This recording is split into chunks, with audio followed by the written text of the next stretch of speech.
The president did spend quite a bit of time talking about the region, talking in particular about Iraq. I'd suggest he spent considerably little time focused on the peace process, despite some of the indications in advance of the speech that he might highlight that issue during the speech itself. While he spoke a lot about the region and about foreign policy, in this speech, I think in contrast to some of his previous speeches, either State of the Unions or some of the notable speeches that he gave on the region and in the region, I'd note that his rhetoric was relatively sober. There was still a lot of talk about the big ideas, the freedom agenda,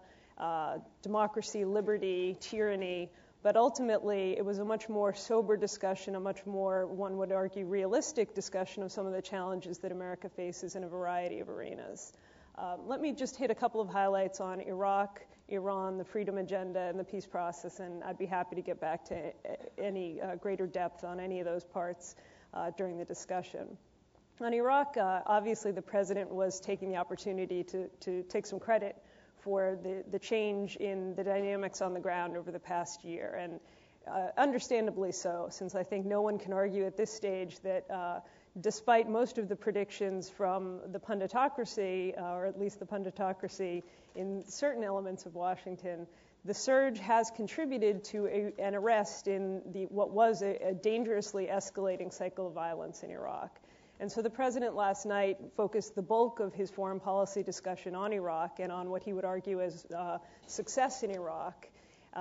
in order to both, I think, take credit for that success, but also try to make the case forcefully for the continuation of his approach. As you suggested in your opening remarks, I think that very much is left to the internal political debate and to the next president. And it does not appear likely that there is a lot of support, at least on a popular level, for the perpetuation of the current approach. But obviously the president is trying to take credit for that. There, I think I would have some problems with attributing the surge to the real shift that we've seen in Iraq. There has been a shift,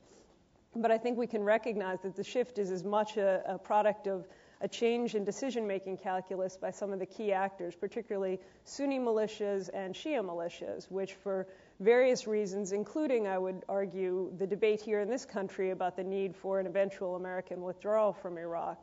have in part begun to start cooperating with the U.S. on the part of Sunni militias and on the part of Shia militias engage in something of a ceasefire in order to both combat Iraq and preserve their place in power. So you've seen some stabilization in Iraq, but I'd argue we've also seen a real disconnect between the dynamics on the security sphere and the dynamics in the internal politics, which is to say that we're not seeing any real carryover in terms of political progress. Most of the really hard issues for Iraq remain unresolved at this time. And there's very little likelihood, I would argue, over the next year that we're going to see any vast improvement in some of the political dynamics, the decision-making, the really tough issues that the Iraqi government is going to have to come to terms with.